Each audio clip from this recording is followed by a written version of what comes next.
Black Ma'am, woman blocked isn't from your jet. boarding her own jet minutes later. mine. It's She mine. grounded the whole crew. Hello everyone. Before we begin today's video, I need your help. We've noticed that the channel is losing traction, and subscribing is one of the best ways you can help us. It's quick, free, and allows us to continue bringing you great content. Your support means everything. You refuse to Let's let me keep onto this my own channel plane. growing collectively. Where are you watching from? Drop your city or country in the comments below. Thank you very much. Now, let's get back to the story. You need to step aside, ma'am.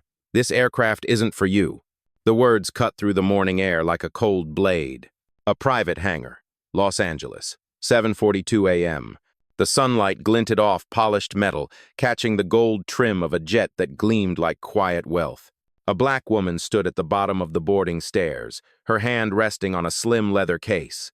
Her name Amara Lewis. To anyone watching, she looked like a client waiting for permission. To those who truly knew her, she was permission. But the flight attendant blocking her way didn't know that. Behind him, two co-pilots lingered near the cockpit door, whispering. "Who let her this close?" one muttered. "Probably staff from another hangar," the other replied. Their laughter was muffled, but deliberate, the kind that tests your patience just to see if you'll break. Amara didn't move, didn't blink. Her calm made the moment heavier, not lighter. "Ma'am," the attendant repeated, sharper now, "this is a private flight for a verified passenger. You can't stand here." She looked up, meeting his gaze with steady eyes. "I know," she said quietly. "It's mine." He scoffed. "Of course it is."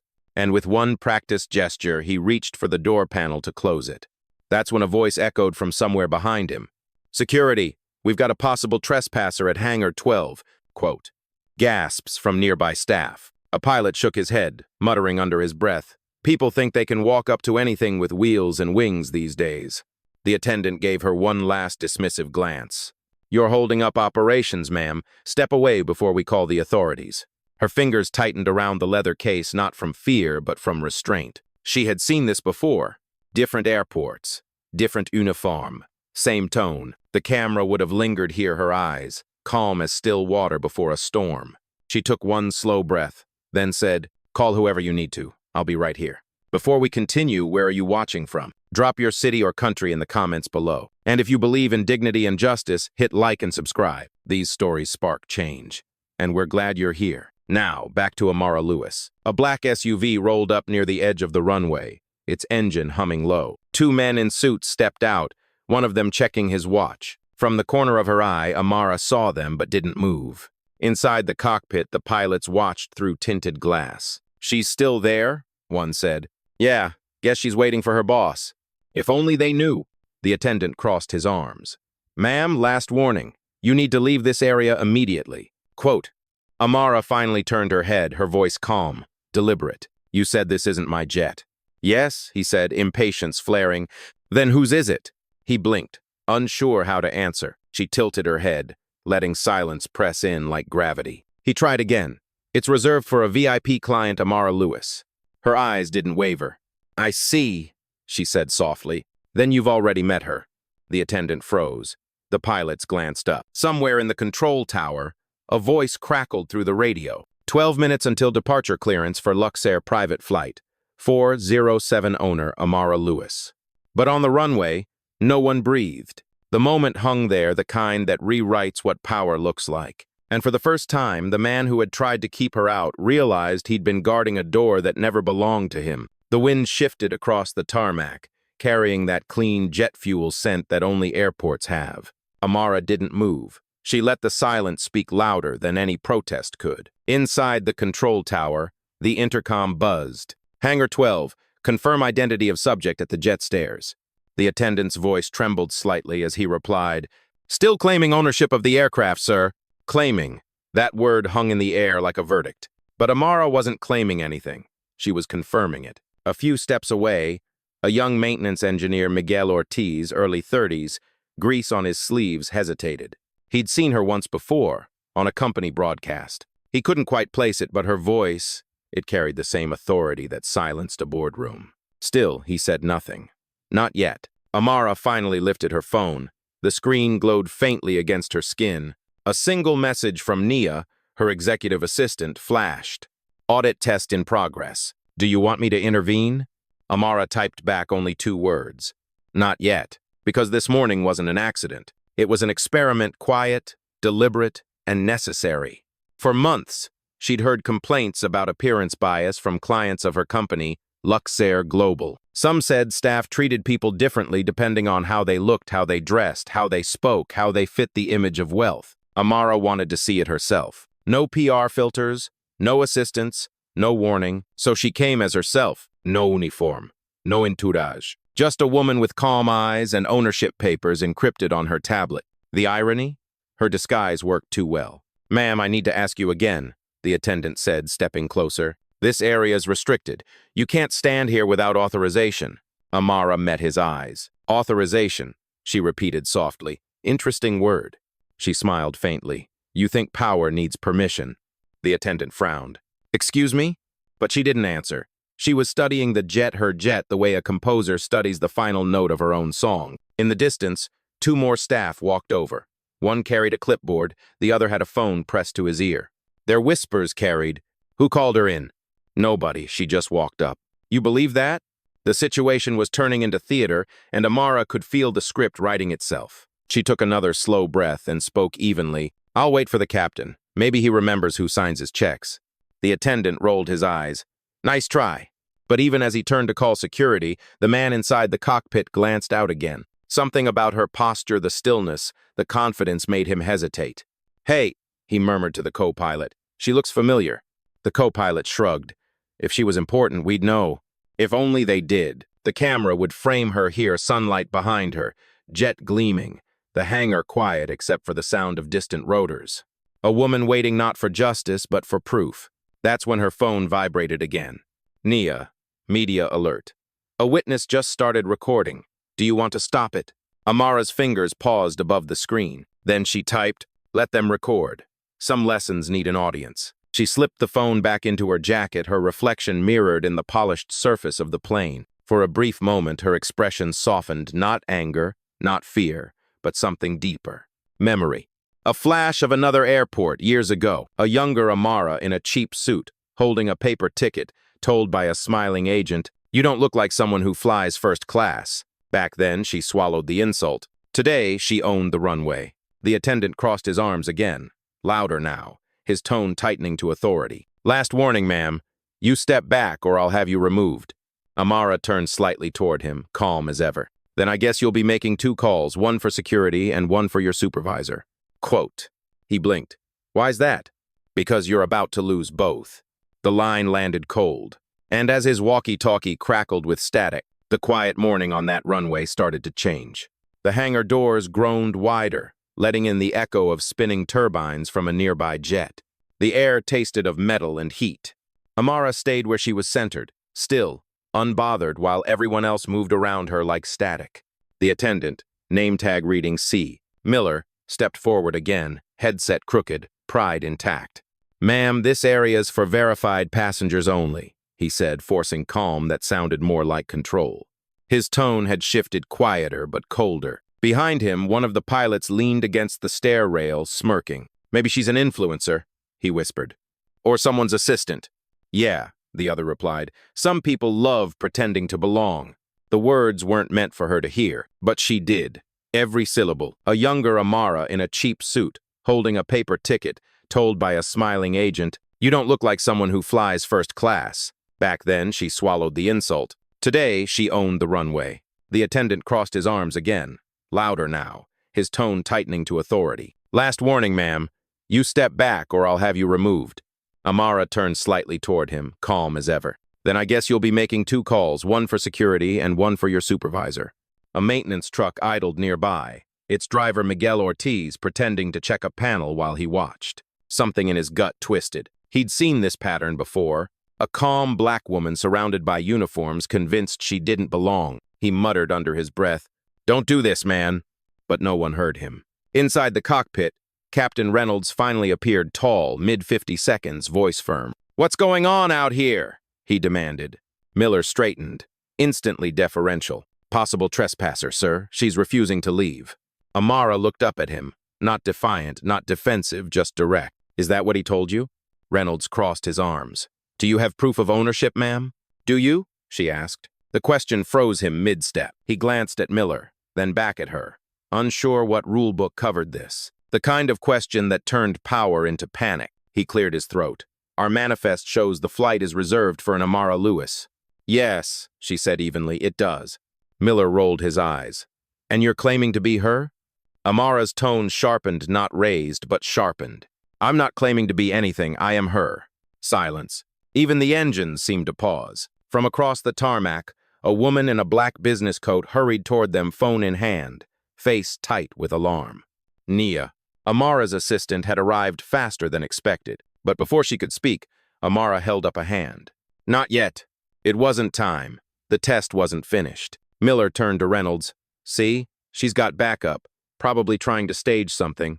Reynolds hesitated, torn between protocol and prejudice. Ma'am, I'll have to ask you to step away until this is verified. Quote. Verified, Amara repeated. That's the word people use when they're really saying you don't look like you belong. Reynolds stiffened. That's not what I said.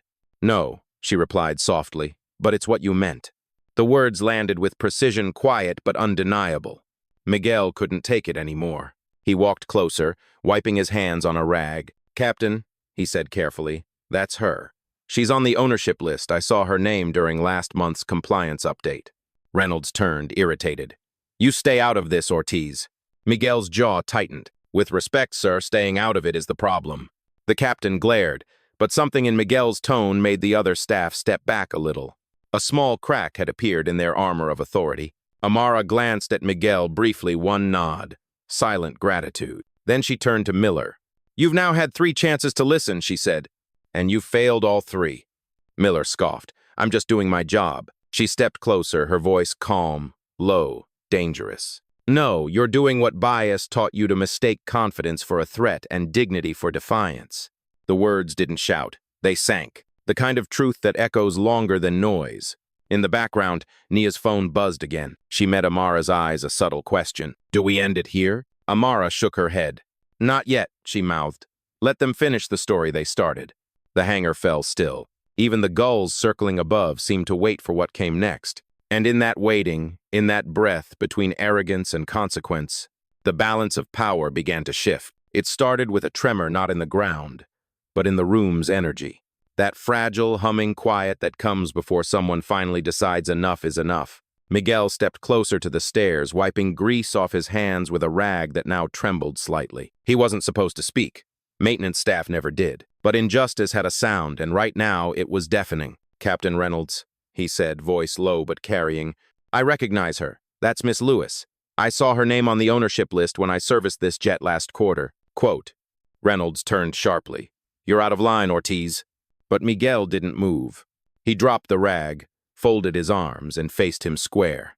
With respect, sir, so are you. The words hit like a crack in marble. Small, but impossible to ignore. Miller, the attendant, scoffed. Oh, come on, you recognized her? From where a screen in the staff briefing? His tone was pure dismissal, but his eyes flickered the first sign of doubt. Miguel nodded. Exactly that. The quarterly audit call. The CEO introduction. Her face was on every monitor. Reynolds blinked. Miller froze, and Nia, standing a few paces away, finally allowed herself the faintest smile. But Amara raised a hand, stopping the moment from tilting in her favor too fast. Let him finish, she said softly. Miguel hesitated, then continued. She's the reason we even have this hangar. The upgrades, the safety contracts, the new training program. She doesn't need to sneak on a plane. She owns the fleet. The words rippled through the hangar like wind through glass, invisible but unmissable.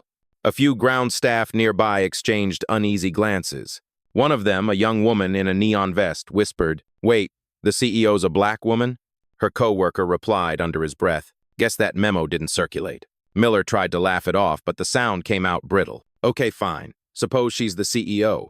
Why would she show up like that? No car, no security, no... Amara interrupted gently. Because sometimes the only way to see the truth is to walk in without your armor. The line hung there, cinematic, almost whispered, yet everyone heard it. Even the cameras on nearby phones, held low by the curious, seemed to pause mid-frame. But Amara raised a hand, stopping the moment from tilting in her favor too fast. Let him finish, she said softly. Miguel hesitated, then continued. She's the reason we even have this hangar. The upgrades, the safety contracts, the new training program. She doesn't need to sneak on a plane. She owns the fleet. The words rippled through the hangar like wind through glass, invisible but unmissable. A few ground staff nearby exchanged uneasy glances. Miguel exhaled quietly, his hands still shaking. "I told you," he said under his breath.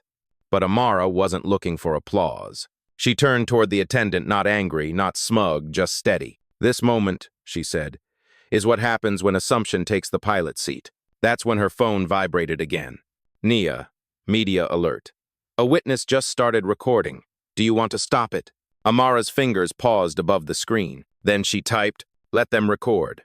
Some lessons need an audience." She slipped the phone back into her jacket, her reflection mirrored in the polished surface of the plane. For a brief moment, her expression softened, not anger, not fear, but something deeper. Memory.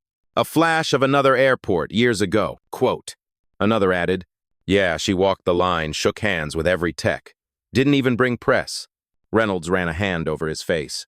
"All right," he muttered. "Maybe we should—" But Amara cut in softly. "No, don't fix it yet. Let's finish what you started." She stepped forward until she stood directly beneath the jet's silver nose, the sunlight haloing her silhouette. No raised voice, no trembling, just calm control. "Sometimes," she said, "the hardest truth is realizing you built a system that mirrors your own blindness." The hangar went silent. No one dared respond. Then, slowly, the sound of a phone camera recording filled the quiet. One click. Two. The moment was live now and unstoppable. "Before we go deeper, what would you have done if you were Miguel? Would you have spoken up or stayed quiet to keep your job? Drop your answer in the comments." Now, back to Amara Lewis.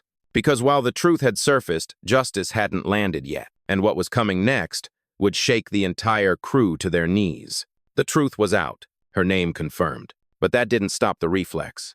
Sometimes even proof can't fix what pride breaks. Captain Reynolds stood frozen by the stairs, his authority crumbling in slow motion. But Miller, the attendant, refused to yield. He grabbed for control like a man trying to catch smoke. "We still need to verify with operations," he said sharply. "Anybody can fake a name tag." Miguel took a step forward. "She's verified, man, let it go." But Miller was spiraling, pride, embarrassment, and fear all blending into one toxic cocktail. He turned toward Amara, words trembling with defensiveness. "You could have said something earlier, saved us the trouble." Amara's gaze didn't waver. "I wanted to see what trouble looks like when it thinks it's doing its job." Quote. The room stilled. Every syllable landed like a verdict. Then, with a nervous scoff, Miller reached for her arm. "Ma'am, I'm asking you to stand back while we—" She stepped back just enough to make him miss. The contact didn't happen, but the intent did, and that was enough. Miguel's voice cut through the air. "Don't touch her!" Reynolds flinched, too late to intervene. The gesture had already crossed a line that couldn't be uncrossed, and in that instant the hangar dissolved around her. She was 26 again. Atlanta, Gate 12. A younger Amara, fresh suit, hopeful eyes, clutching a boarding pass for her first business-class flight. The agent at the counter smiled, the polite kind that cuts deep. "Sweetheart, this line's for premium passengers only." She'd held out her ticket anyway. The woman hadn't even looked. 2 security officers arrived within minutes. "We still need to verify with operations," he said sharply. "Anybody can fake a name tag." Miguel took a step forward. "She's verified, man, let it go." But Miller was spiraling, pride, embarrassment, and fear all blending into one toxic cocktail. He turned toward Amara, words trembling with defensiveness. "You could have said something earlier, saved us the trouble." Amara's gaze didn't waver. "I wanted to see what trouble looks like when it thinks it's doing its job." "Sometimes," she said, "the hardest truth is realizing you built a system that mirrors your own blindness." The hangar went silent. No one dared respond. Then, slowly, the sound of a phone camera recording filled the quiet. One click. Two. The moment was live now and unstoppable. Quote. Miller opened his mouth, but no sound came out. The shame was louder than any defense. One said it softly, like he was doing her a favor. "You'll have to step aside, ma'am. People are watching." People were always watching, but no one was ever seeing. That night, Amara sat alone at the gate window and promised herself, "Next time they look at me, they'll see everything they tried to ignore." Now back in the hangar, she exhaled steady, grounded, unbroken. Miguel, still nearby, whispered under his breath, "This is going to go viral." He wasn't wrong. A bystander had already begun recording, a catering staffer who muttered, "People need to see this."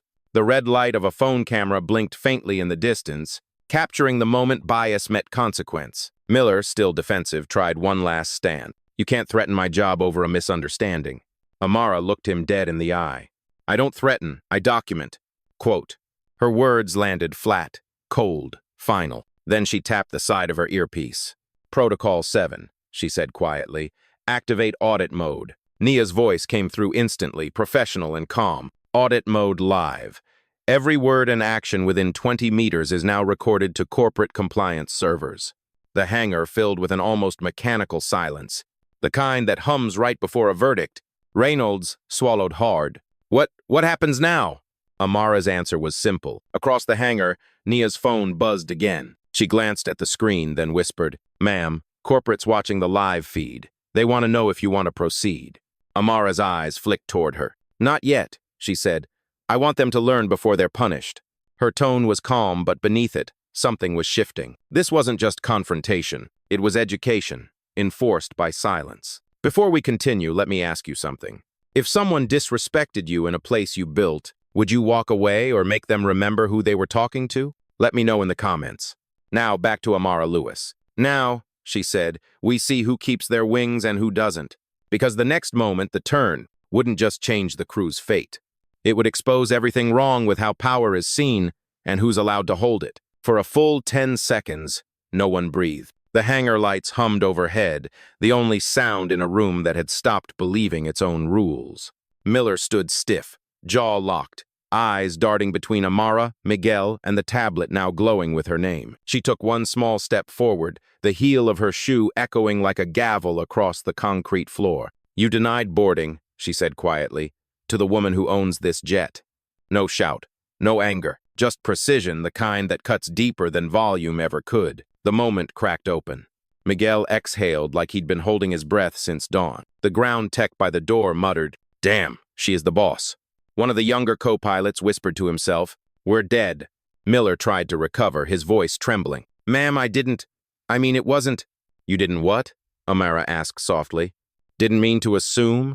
Didn't mean to humiliate me in front of my own staff? Her tone never rose, but every word carried weight. Mistakes don't repeat this cleanly, she said. Bias does. From her earpiece, Nia's voice returned.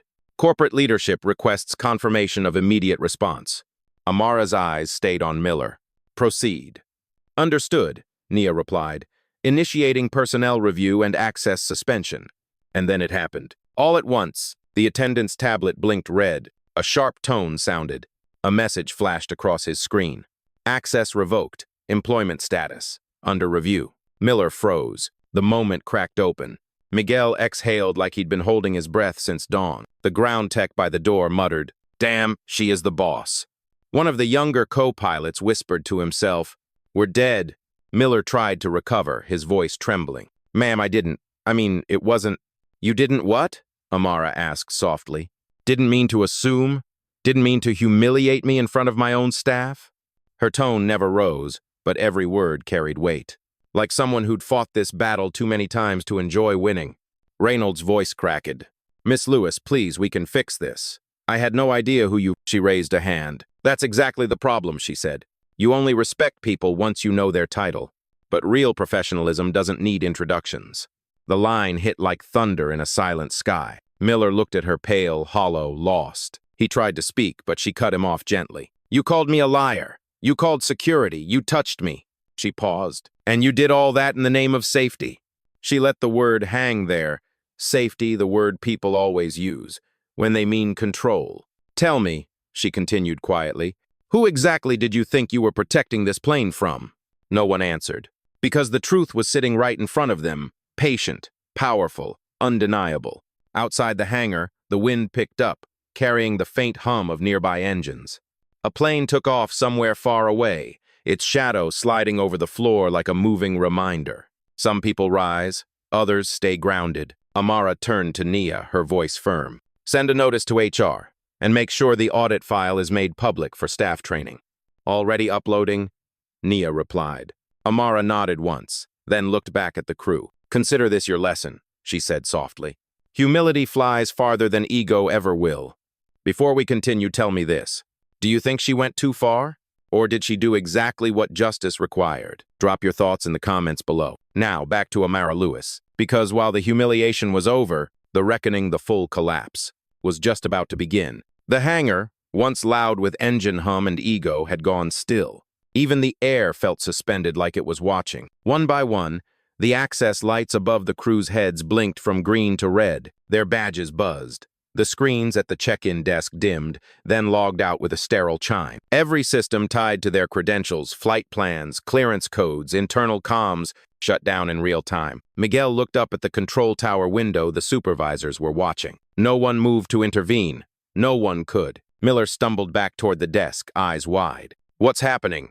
Nia's voice came through Amara's earpiece, calm, surgical. "All crew systems disabled. Legal compliance recording in progress. Confirmation required for termination protocol." Quote. Amara nodded once. "Confirm." "Confirmed," Nia said.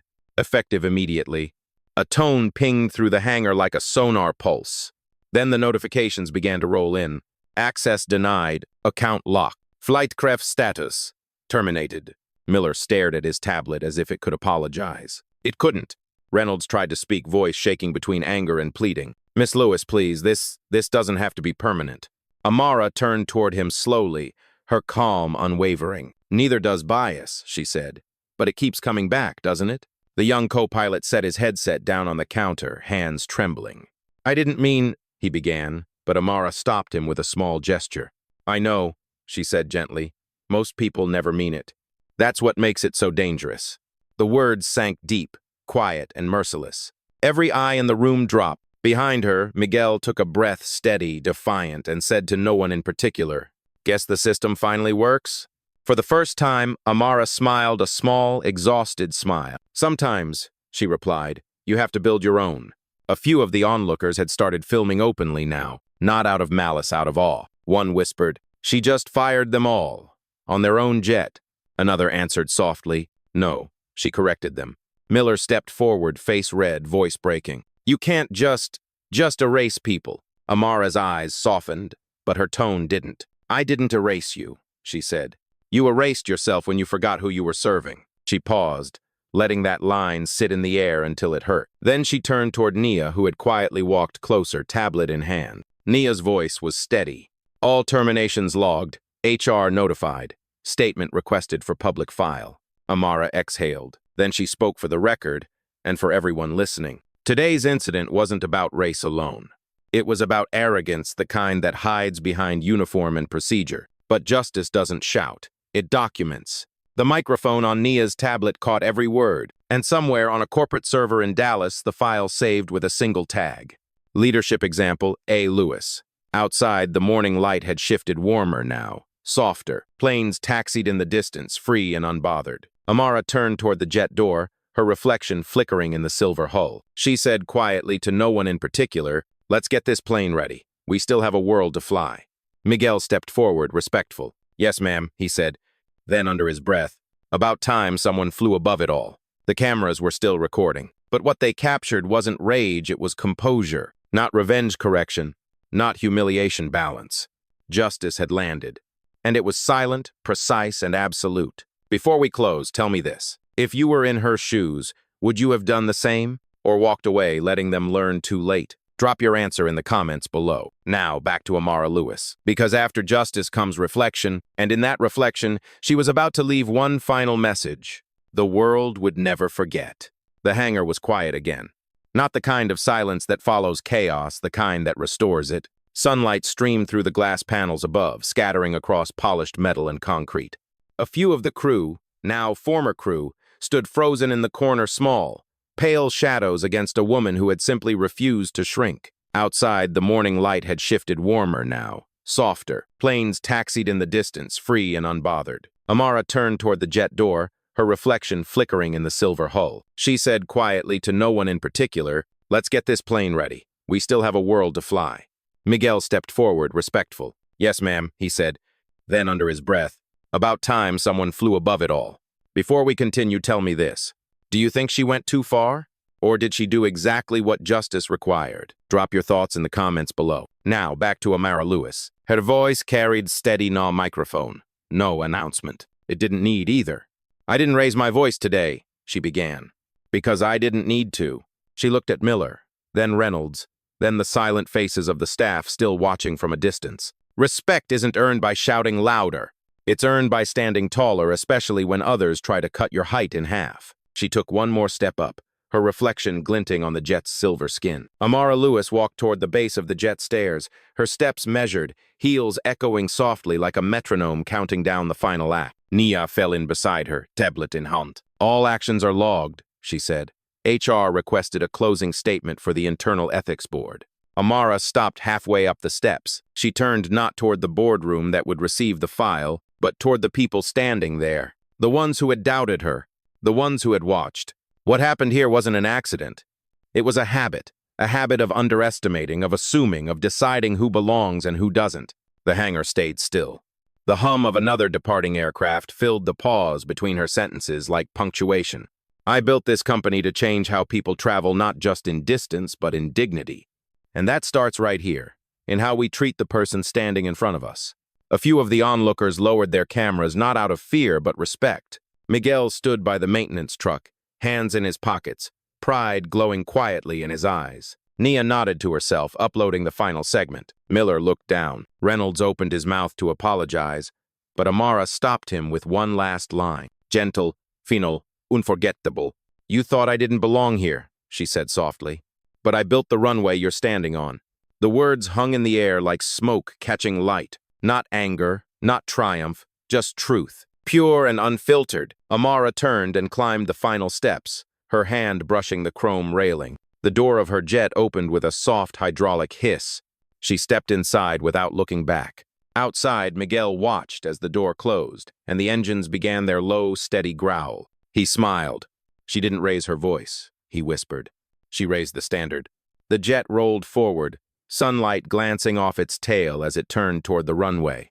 In the reflection of the hangar glass, the words Luxair Global shimmered, not just a name, but a statement. And for everyone who witnessed it, that morning became more than a scandal. It became a mirror. Before you leave this story, remember this. Dignity doesn't need noise. Power doesn't need proof. Justice doesn't always arrive with a siren. Sometimes it arrives in heels, walking quietly up a staircase she already owns. No revenge, no noise, just justice done right, done quiet. See you in the next story.